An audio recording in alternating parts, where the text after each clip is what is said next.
Oke, kita masuk ke segmen kedua. Wah, segmen satu aja udah seru banget nih. Kita nggak tahu nih segmen kedua itu akan seseru apa. Jadi penasaran karena Jack ini macem-macem nih yang dipelajari dari dulu. Sempat jadi BMX, apa pengen jadi jualan sepeda BMX, bahkan pengen jadi BMX rider, terus jadi seni lukis, terus tadi juga cerita soal ternyata kalau mau kuliah portofolionya bisa macem-macem. Nah ini kan berarti apa ya? Kalau orang-orang tuh bilang generalis. Tapi kan sebetulnya basicnya arsitektur, berarti kan expertise ya. Jadi tuh sebetulnya Jack ini tuh mendefinisikan diri sendiri tuh expert, generalis, atau expert generalis atau apa sih kalau dari Jack sendiri ngelihat kayak dari track record gitu ya sekarang dan kira-kira kedepannya kayak gimana? Ya, eh, saya ceritain konteks dengan pengalaman kuliah saya Boleh. sendiri dari S1 di Praha. Selama 3 tahun kuliahnya. Nah, selama saya kuliah di situ tuh, ya jurusan arsitektur tuh saya belajar ini. Ternyata tuh jurusan arsitek nggak tahu ya kalau di Indonesia kayak gimana. Tapi kalau di Eropa tuh sangat luas banget, banyak banget ilmu teknis-teknis. Dibanjirin banyak banget. Yaitu matkulnya macem-macem. Nggak ada hubungannya langsung sama arsitektur. Kayak ada matkul sosiologi, matkul filosofi, matkul sculpting, bikin patung. Oke, Terus seru. jadi panggil model gitu ke kampus. Nah terus kayak ada fotografi, ada juga yang matkul utama paling utama yaitu ya architectural design yang paling banyak SKS-nya. Itu matkul ya ya arsitektur, jadi bikin project-project gedung, Gedung ya. project besar. Jadi saya menangkap pengalaman itu bahwa kuliah arsitektur tuh banyak hal yang harus dipelajari. Beberapa orang bilang arsitektur kayak mother of all arts. Jadi maksudnya tuh kayak ya, jadi semua seni itu berhubungan sama banyak seni-seni profesi yang Payungnya. beda-beda yang dalam satu payung yaitu arsitektur. Jadi asalnya kalau mau bikin gedung tuh nggak cuma sekedar pintar gambar tapi harus ngerti pikiran orang kayak ya itu klien kayak kamu sukanya apa sih. Nah itu kan jadi kita jangan idealis ya. Jadi nggak cuma tukang gambar arsitektur tuh. Arsitektur tuh kayak banyak manifestonya, banyak Ya. mikirnya, banyak riset. Ya. Jadi saking banyak ilmu teknisnya tuh sampai apa ya membantu tapi susah fokusnya jadi. Ya mungkin membantu buat arsitekturnya tapi secara profesi itu masih jauh perjalanan. Apalagi kan matkul-matkul kayak fotografi dan itu kan aslinya nggak sering di kayak paling 1 semester doang. Nanti semester lain udah nggak ada lagi. Jadi itu kayak banyak nyicipi, banyak mencoba-nyoba. Kayak restoran Boleh Padang sih, ya? bagus sih nyoba, tapi masalahnya nanti fokusnya jadi bingung kan. Ya, ya, ya. Itu bisa ambil dua sisi yaitu dengan banyak mencoba banyak hal tuh orang bisa yaitu misalnya ada matkul fotografi akhirnya dia lulus maunya ambil Jadi fotografi. fotografi. Atau nanti lulus mau mencoba bahwa arsitektur tuh tetap dunia dia tapi perjalanan masih jauh. Tapi saya ambil lebih ke yaitu kayak orang yang yaudah lulus ambil fotografi aja deh. Dengan banyak beberapa macam di sistem kurikulum arsitektur tuh akhirnya ambil yang 5% doang dari seluruh kuliahnya. Jadi kuliah berapa tahun tuh? 3 tahun. 3 tahun ngambilnya cuma 5%. Iya. Sebenarnya 3 bulan bisa ya? 1 semester doang gitu. 1 semester. Nah itu saya nggak nyesal sih, saya enjoy lah pas kuliah tuh. Saya enjoy tuh karena saya pikiran tuh lebih meluas. Kayak dulu nggak kepikiran mau jadi ada nama industrinya dalam kayak subkategori industri arsitektur. Arsitektur kan ada macam-macam. Jadi firma bikin gambar atau jadi konsultan, jadi insinyur, jadi BIM spesialis yaitu software atau ada namanya architectural visualization. Itu tuh lebih ke rendering. Jadi aslinya nggak gambar sih, cuman arsitek biro tuh yang mau bikin presentasi ke klien tuh pasti mereka butuh jasa yang untuk bikin gambarnya mereka lebih bagus lah intinya. Nah itu saya lebih di situ ya bridgingnya. Itu agak niche market, tapi duitnya lumayan besar. Nah, jadi banyak teman saya akhirnya lulus sambil arsitektur, ya kerja di kantoran. Tapi saya enggak. Kenapa? Soalnya saya mau memilih untuk belajar yaitu ambil niche market.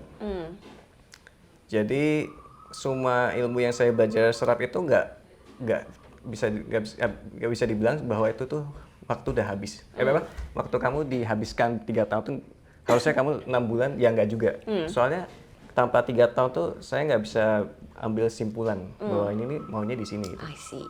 Perjalanan ya, sebetulnya prosesnya. Ya. Dan aslinya ilmu 3 tahun tuh semua membantu sampai sekarang. Dan yaitu salah satunya cara sistem mereka mengajar. Jadi kan arsitektur tuh banyak software yang harus dipelajari, banyak banget. Ada yang namanya Grasshopper, Revit, SketchUp, Photoshop, InDesign, terus ya Revit, dari bahas semua, gitu ya. Nah, itu banyak banget software itu, dan dosen-dosen mereka cuma suruh kita belajar aja gitu. Soalnya end result-nya bukan software ya, end result-nya adalah Karyanya ya. ya yaitu kalau bisa dibilang secara praktis ya paling gambar doang. Kayak kita kan presentasi ke klien kan cuma ngeliatin gambar. Mereka nggak terlalu peduli sama software-nya. Tapi cara bikin gambarnya bagus itu kan harus belajar banyak teknis software-software-nya. Nah masalahnya kita dibanjirin banyak software itu nggak diajarin semuanya. Dan itu aslinya nggak apa-apa. Itu malah bikin mahasiswanya lebih mikir, lebih ngulik sendiri. Ngulik ya. Emang aslinya gitu sih. Dosen-dosennya tuh mereka paling ngajarin sekelas tuh 2 jam atau 3 jam atau 5 jam, tapi jarang lah. Bisa dibilang dua kali seminggu atau seminggu sekali. Padahal software-nya kayak harus setiap hari terus di latihan. Jadi sistemnya tuh lebih mahasiswa itu ngulik sendiri tapi dikurasi sama dosen-dosennya dan dikasih arah. Jadi dosen itu masih penting walaupun mereka nggak ngajarin kita sebelahan di komputer kayak step by step kayak kamu habis ini klik ini terus tarik ini. Itu kan terlalu dimanjain banget. Nah, jadi mahasiswa tuh belajar untuk ya itu jadi fighter lah maksudnya. Kalau misalnya nggak bisa stuck ya udah tinggal telepon dosen atau email dosen, ini nggak bisa gitu, dan pasti jawabannya langsung dikasih. Apalagi di sana teman-teman kan belajar barengan ya. Kita misalnya satu angkatan pasti kan semua nggak punya ilmu software itu, tapi saat dosennya bilang kamu harus belajar ini dan kamu bikin project dengan software ini, kita mikir oh ini gimana ya udah kita sering bikin klub belajar, saling ngajar sama teman-teman kita, suka ngumpul di kos-kos masing-masing lah. Kita ngumpul atau di library atau di taman, terus kita cuma ngobrol aja, belajar bareng. Dan itu penting banget buat proses belajarnya itu atmosfer. Ya. Jadi kalau belajar sendiri itu apalagi nggak diajarin sama dosen langsung tuh pasti hidupnya susah. Jadi belajar komunal ya? Ya, komunal. Jadi dan saya setiap ujian tuh pasti belajar bareng sama teman-teman. Setiap kita barengan belajar tuh sebelum ujian tuh pasti hasil nilai kita tuh bagus-bagus loh. Jadi betapa pentingnya peers ya. Apalagi kalau banyak gitu. Dan punya teman yang saling mau belajar. Kan juga ada beberapa teman kerjanya cuma dugem.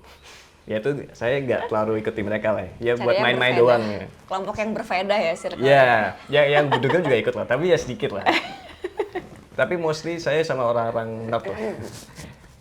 Saya sendiri juga bukan orang nerd sih.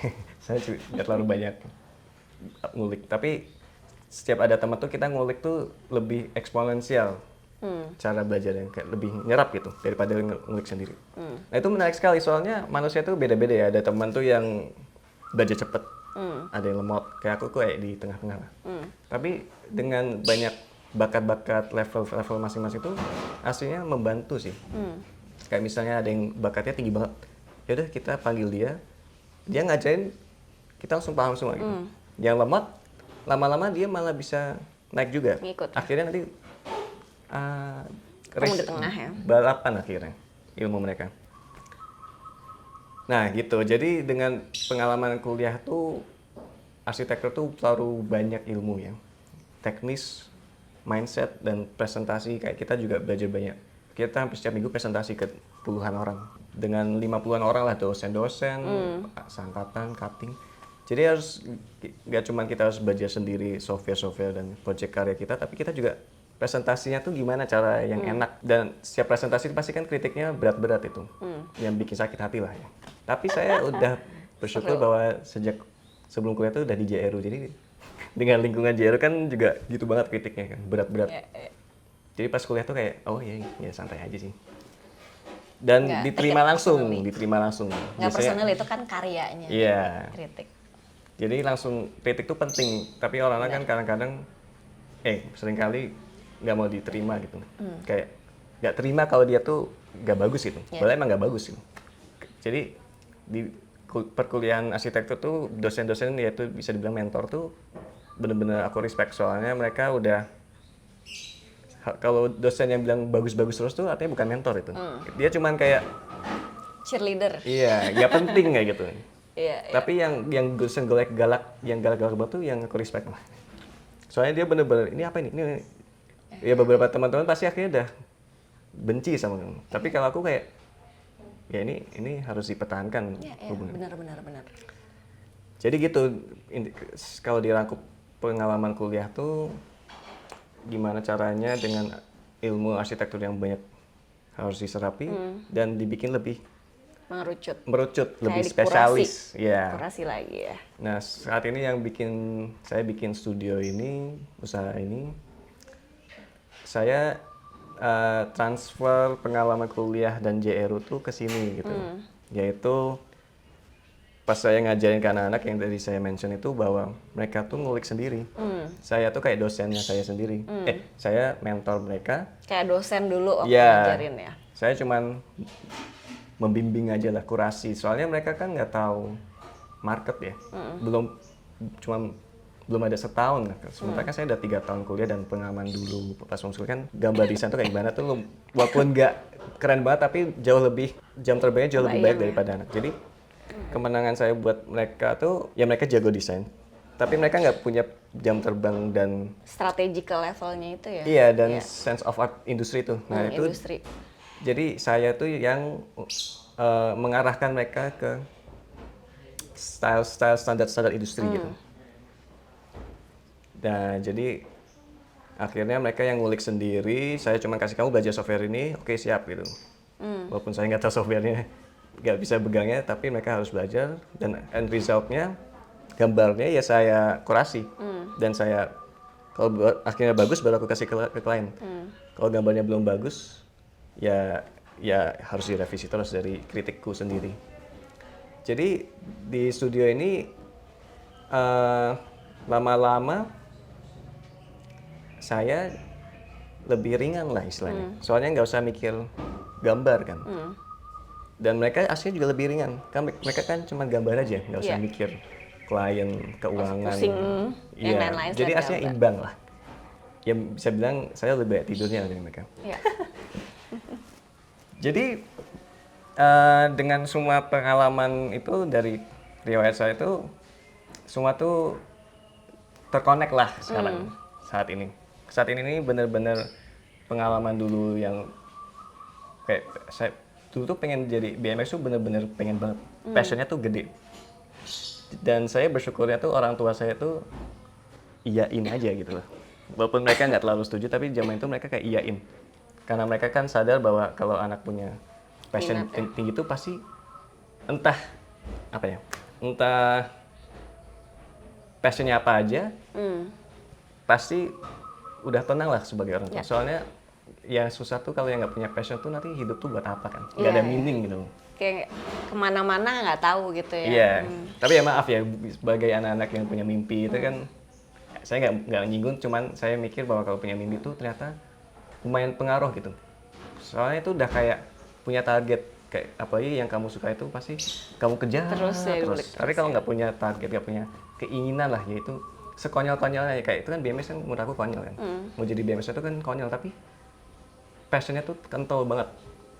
Dan itu penting kalau udah punya rasa passion itu aman lah buat berkarya di dunia ini.